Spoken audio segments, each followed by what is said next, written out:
रोज की तो चाय और दही बनाए।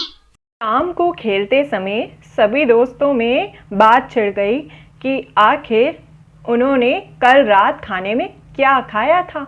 आइए हम भी एक एक करके देखते हैं कि आखिर किसने क्या खाया था। मैं तो कल पीजी के साथ गुरुद्वारे गई और हमने वहां पर लंगर चखा, खूब मजा आया था। हमारे यहाँ तो कल रात को कढ़ी चावल बने थे क्योंकि मम्मी का व्रत था, गुरुवार था ना, इसलिए कढ़ी चावल बने थे। हमारे यहाँ तो कुछ भी नहीं बना था। मेरी अम्मा जहाँ काम करती है वहाँ उनके घर आलू की सब्जी और पूरी बना था, तो माँ वही लाई थी और हमने वही खाया था। मेरे बाबा ने तो माछ भात बनाया था। मुझे बहुत पसंद है माछ भात और हमने खूब पेट भर के खाया। वाह, माछ भात यानी कि मछली, मुझे भी बहुत पसंद है मछली। हमारे कश्मीर में मछली जो है वो सरसों के तेल में बनाई जाती है और मुझे सरसों के तेल वाली मछली बहुत पसंद है। क्या तुम जानते हो, गोवा में मछली जो है वो नारियल के तेल में पकाई जाती है, लेकिन मुझे तो कश्मीर की सरसों के तेल वाली मछली ही पसंद है। तो हमने देखा कि गुरदीप के घर में तो बना था क्या, वो तो गई थी लंगर में लंगर चखने यानी गुरुद्वारे, और राज के घर में बने थे कढ़ी चावल क्योंकि उसकी मम्मी का व्रत था और गुरुवार के व्रत के दिन कढ़ी चावल बनते हैं।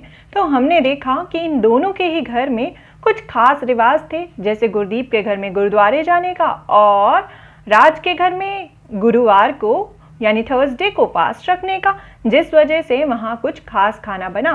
तो घर के खास रिवाज के कारण यानी कि फैमिली में कुछ स्पेशल होने के कारण उनके घर बना कुछ अलग खाना। तो हमने ये जाना कि जब घर में कुछ अलग होता है या खास रिवाज होते हैं तो उसके अकॉर्डिंग खाना भी बनता है। जैसे कि नए साल पे गुजरात में बासुंदी बनती है और संक्रांत पर उत्तर भारत में बनता है तिल का कुछ भी यानी कि तिल चटकाए जाते हैं संक्रांत पर राजस्थान, हरियाणा, पंजाब में, और ईद पर बनता है गोश्त या फिर जर्दा स्पेशल बनता है। और भी बहुत सी चीज़ें बनती है पर यह भी बहुत स्पेशल माना जाता है ईद पर।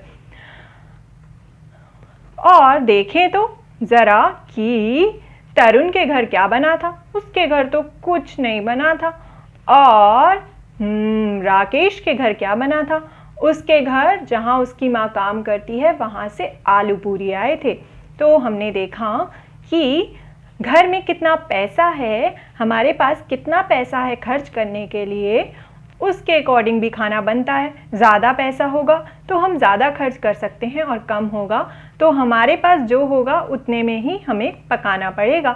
जैसे कि राकेश के घर खाना आया जहाँ से उसकी माँ लेकर आई जहाँ वो काम करती थी, और तरुण के घर कुछ भी नहीं बना।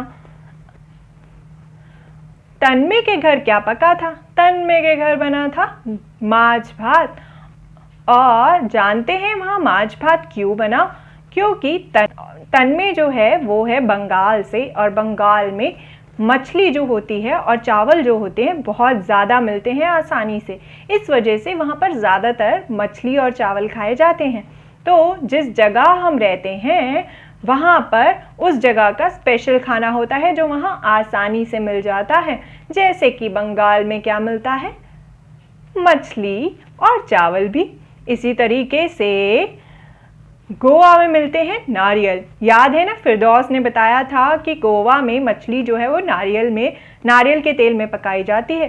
कारण यही है कि वहाँ पर नारियल बहुत आसानी से मिलता है क्योंकि वहाँ होते हैं बहुत ज़्यादा नारियल के पेड़।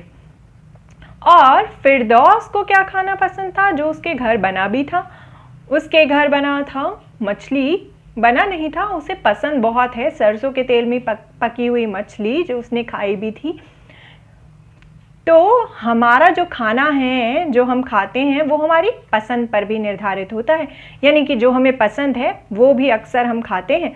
जैसे फिरदौस को पसंद है सरसों के तेल वाली मछली, तो वो अक्सर वही खाती है और कश्मीर में काफ़ी लोग वो खाते हैं, स्पेशली फिरदौस के घर में। क्या आपको भी कोई ऐसा स्पेशल खाना पसंद है? जैसे मुझे पसंद है आलू मटर की सब्ज़ी। आपका फेवरेट खाना क्या है? क्या आप वो ज़्यादा पसंद से खाते हैं और खूब ज़्यादा खाते हैं? तो हमने कुछ कुछ बातें जानी खाने के बारे में। आइए अब ज़रा इन तस्वीर पर गौर करते हैं। यहाँ पर 3 अलग अलग चीज़ें हैं जो एक ही घर में पकाई जा रही है। एक तरफ तो है ये दाल कटोरी में जो पकी है, दूसरी तरफ है भुट्टा जो पक रहा है और तीसरी तरफ है बॉटल में दूध। आइए देखते हैं एक ही घर में अलग अलग खाना क्यों पक रहा है। जो ये भुट्टा है ये तो है सोनू के लिए, क्योंकि उसके दांत हैं बहुत ही स्ट्रॉन्ग जिनसे वो ये भुट्टा खा सकता है। जो दूध है वो है उसकी छोटी बहन के लिए, क्योंकि उसके दांत नहीं और वो भुट्टा तो नहीं खा सकती, वो तो सिर्फ दूध पी सकती है क्योंकि वो छोटी सी है। और जो ये दाल है वो पकी है दादी माँ के लिए, क्योंकि उनके दांत अब हो चुके हैं बहुत कमज़ोर, जिससे वो भुट्टा नहीं खा सकती। पर उनको शक्ति तो चाहिए ना काम करने की, उनको एनर्जी चाहिए जो उन्हें मिलती है दाल से। तो हमने यहाँ देखा कि सबकी अलग अलग एज है ना। यहाँ पे दादी अम्मा जो हैं वो बुढ़ी हैं, मतलब उनकी एज जो है वो काफ़ी ज़्यादा है। जो सोनू है वो काफ़ी छोटा है और उसकी जो बहन है वो उससे भी छोटी है, एकदम छोटी सी है। तो अलग अलग उम्र होने के कारण, अलग अलग एज होने के कारण भी होते हैं अलग अलग खाना हमारा। तो हमने क्या क्या जाना? सबका खाना अलग अलग क्यों है? Why everyone eats different food? हमने जाना कि अलग अलग लोग अलग अलग खाना बहुत सारी वजह से खाते हैं। सबसे पहले वजह तो हमने जानी थी घर के रिवाज, यानी कि घर में कुछ स्पेशल रिवाज हो, फेस्टिवल्स हो, उसके अकॉर्डिंग खाना बनता है। जैसे कई लोग गुरुद्वारे में लंगर खाने जाते हैं, या फिर किसी दिन व्रत हो तो उस दिन अलग खाना, या कोई फेस्टिवल हो, दिवाली हो, नया साल हो तो उस दिन अलग खाना। उसके अलावा जगह जहाँ हम रहते हैं, जिस जगह हम रहते हैं वहाँ क्या क्या खाना मिलता है आसानी से, वो भी तय करता है कि हम आखिर क्या खाना खाते हैं। उसके बाद था हमारी पसंद। अब भला बिना पसंद के खाना कैसे खाएं? तो जो हमारी पसंद होती है वो भी तो तय करती है कि हम क्या खाना खाते हैं। उसके अलावा पैसा, हमारे पास कितना पैसा है ये भी तो बताएगा कि हम क्या खरीद सकते हैं और क्या नहीं। उसके अलावा था हमारी उम्र, जिस उम्र में हैं हम उस उम्र के अकॉर्डिंग ही हम खाना खाएंगे। अगर हम बहुत छोटे हैं तो हमारे पास दांत नहीं होंगे। छोटे बच्चे दांत से कैसे कुछ खा सकते हैं, भुट्टे जैसी चीज़, छल्ली जैसी चीज़, तो वो दूध पीते हैं। ऐसे ही बड़ी उम्र में भी दांत कमज़ोर हो जाते हैं बुढ़ापे में, तो तब भी ऐसी चीज़ें बनती हैं जो आसानी से खाई जा सके। तो हमने जाने इतने सारे कारण जिस वजह से हम सब का खाना है अलग अलग। क्या आप भी अपने आसपास देखकर पता कर सकते हैं कि किसी का खाना अलग क्यों है? क्या उनके घर के रिवाज की वजह से, या जहां वो रहते हैं उस वजह से, या उनकी पसंद ही अलग है, या फिर सबके घर में है अलग अलग पैसा, किसी के घर में ज़्यादा तो किसी के घर में कम, या फिर हम सब की उम्र है अलग अलग। क्या आपके घर में भी अलग उम्र के लोगों के लिए अलग खाना पकता है? ज़रूर देखिएगा।